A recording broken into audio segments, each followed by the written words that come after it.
This video is sponsored by Flexispot. You ever see a model kit that you know is just gonna be a banger? I like to keep my eyes peeled on Amazon and eBay to see if I can score some Star Wars Legion for cheap, and I got some dwarf spider droids. They're kind of a blink and you'll miss it unit from Star Wars. In episode 2, something falls on one of these guys, and maybe their only film appearance. I think you see some on Kashyyyk in episode 3, but I can tell these guys are just gonna work out great. These dwarf spider droids are a small vehicle unit for the CIS faction, the Confederacy of Independent Systems in Star Wars Legion. I really like when there's an artistic illustration of what's in the box. It gives me something to shoot towards. Newer kits from Star Wars Legion are made of plastic, and one thing that is nice to see in these are 8 legs total. This sucker only needs 4, so I'll have some options when it comes to posing. To build this guy, it's pretty simple. He's just a ball, and his head fits together really nicely.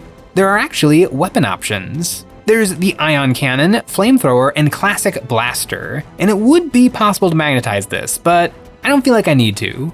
In Star Wars Legion, you buy your equipment, and they all come with these little cards. So the dwarf spider droid comes with his natural abilities, his wicked kick and self-destruct, and then in list building you can choose what gun option you want. I can keep the card close by to remind myself what option I have, and there's no confusion. I'm just gonna glue on my favorite weapon, which is the classic blaster cannon, as seen in the movies. Gluing it down will also be nice so that I can spruce up the back of the head where these panels fit. I used some Tamiya plastic putty to fill in these gaps and then sanded him to perfection. His head is a ball and I want it as round as possible. Star Wars has got to have the best robots in fiction. Every little robot, I love B1s, love B2s, and the dwarf spider droid is so characterful and interesting. It's a walking gun, but it's got big watery eyes. It looks like a little puppy. This is one of the cutest models that has ever been on this desk. And speaking of desks, there's somebody else who could use a good desk. Sean needs a new desk. For some reason, he doesn't like his current one, so thanks to today's sponsor, Flexispot, he can have something nice. Flexispot offers a unique combination of great chairs and a standing desk perfect for any task, whether painting or whatever it is Sean does. With a large surface area with plenty of room for all sorts of supplies, there's no need for cabinets for things to get lost in. It can be set for many different heights and can support 330 pounds, so there's no need to worry about weight. Whether you want to sit or stand, this table is easy to change. It's as easy as pressing a button to get whatever height you prefer. And what's more, Flexispot makes a great chair as well, with the perfect adjustable support for all areas for your back and adjustable head and armrests, and a memory foam cushion to sit on. This chair is the definition of luxury for a price you can afford. Sean has been painting a lot more lately, and with the Flexispot desk and chair, he can report feeling comfortable for even the longest painting sessions. If you like what you see, you can use my code shown here to get your new desk or chair at a discount price today. And if you're not satisfied, there's a free 30-day return policy. My favorite part about this kit is that he's basically a ball with legs, but his head is literally a ball joint. There is total posability when you stick his little noggin down, and that's gonna be really helpful when it comes to basing this sucker. But before I base this sucker, there's one part I haven't glued on, and I'm not gonna glue on, because there'd be no point.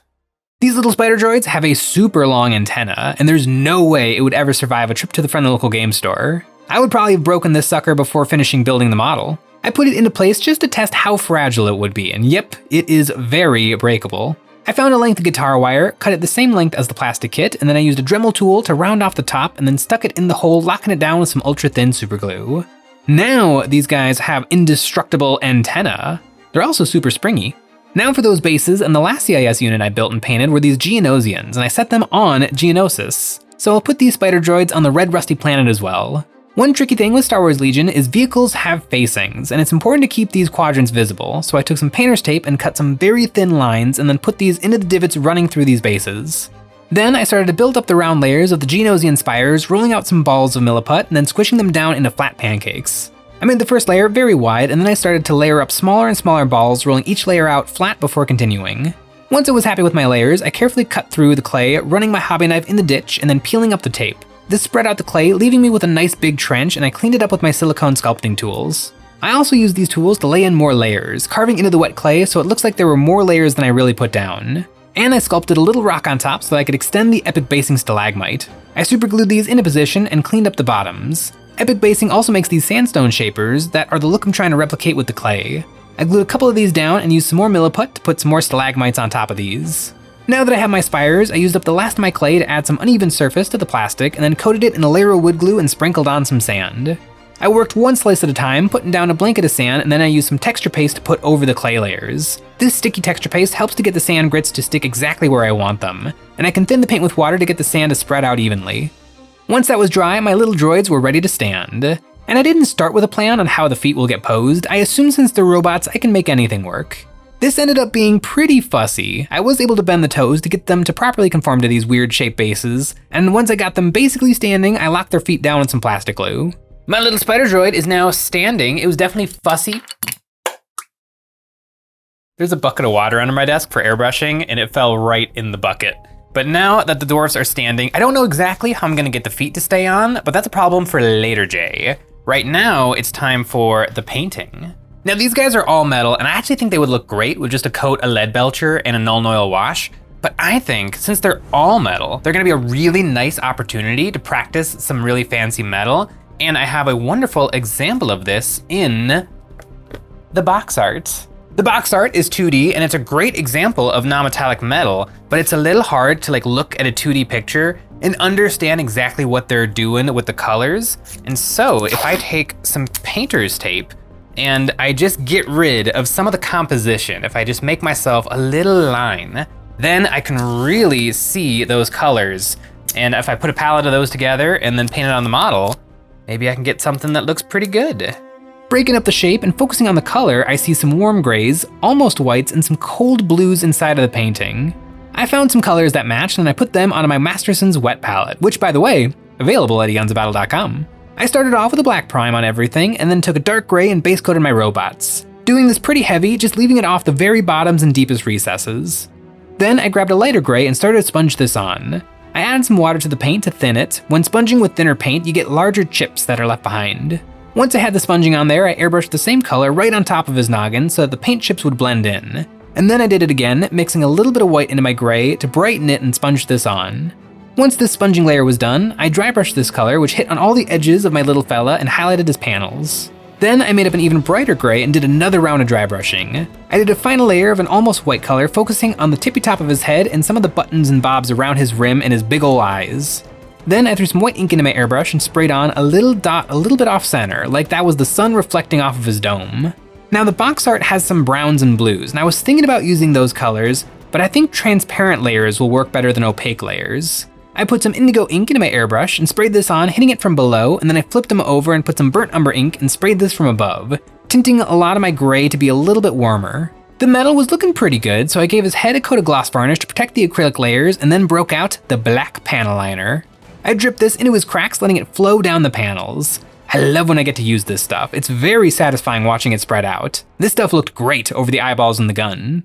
I've got the noggins of my dwarf spider droids all done, and they're reminding me of another Star Wars object, the thermal detonator. This is a garage kit I bought years and years ago and never finished. But when somebody was coming up with the dwarf spider droid, they must have been thinking back to Return of the Jedi and Leia's thermal detonator. And speaking of thermal detonators, these guys also have a glowing red eye. I threw some red onto my palette in preparation for the eyes. I want to make it look like there's a smaller light inside that's glowing on the lenses. I started off with a dark red base coat, then I mixed in some black paint and put this on the bottom edge of the ball. Then I put some pinpricks of a bright red right in the middle and glazed this around the dot to start feathering it out. I put a blob of white paint right in the center and glazed this around and put some more red over top of this. This will be as bright as I can possibly get this red color, and I finished it off with a final glazing of a red mixed with white and then a few dots of white in the corner for some specular highlights to make these eyes look really glossy. And speaking of glossy, I put some gloss varnish over these eyes. Now one thing I missed was the antenna. I was kind of holding the model by these, so that's why I didn't get them perfectly done before. I used some tinfoil to mask off the bodies and then hit these with a layer of gray and a puff of light gray from above. Now that I have some experience under my belt, I know exactly what to do for these legs. I started out with sponging a gray and then a dusting of the same gray right in the middle of each leg. Then I did a dry brushing of an almost white gray to hit all of the little hydraulics and machinery, and then I did sponging of this to make the biggest scratches and damage on the larger sections. Now for those pistons, I want to shift these to a warm tan, and for that I grabbed some raw sienna transparent ink. I glazed this over the hydraulics in one quick coat and this tinted gray I already had down. Once that was done, I gave the legs a coat of gloss varnish. These legs are a little bit brighter than the noggin, but that was planned, in preparation for more enamels. I gave each leg a coat of black panel liner, and then on each joint I put a drop of dark umber wash. I let this dry for a few minutes so the paint had time to set up, and then I went in with a piece of makeup sponge soaked in mineral spirits and I gently rubbed the enamel off the high points. I don't use enamels for every project, but when I do, it's always really fun. Now my little droids are almost ready for action, it's time for the bases. And I want to make ultra vibrant saturated Martian bases. I started out giving it a white zenithal, and then I splashed on some orangey brown, thinning this a lot with water so that the zenithal would show through. And you know what else shows off a zenithal like a champ? That's right, our website. EonsOfBattle.com is the place to find merch like our EOB dice, wet palettes, water slide decals, basing toppers, and bits. It's also the best way to support us with a membership. Each month, members get a credit that they can use on our new monthly terrain packs or any previous pack we have ever made. For June, we have a Titanic monstrosity. What better way to show off that a battle is serious business than a god machine already dead on the ground? These shattered remains create thematic line of sight blocking and ruined terrain perfect for grimdark games.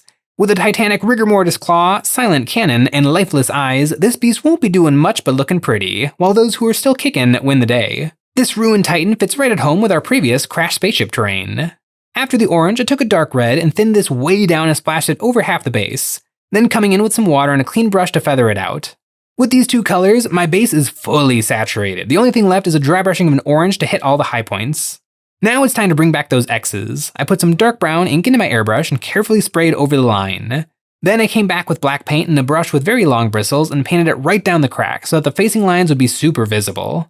Now to get my bugs attached, I can't really pin them because the feet are so small, so instead I'm going to be using some epoxy. I mix the two halves together and put a nice little dollop under each foot and press them down into the sand.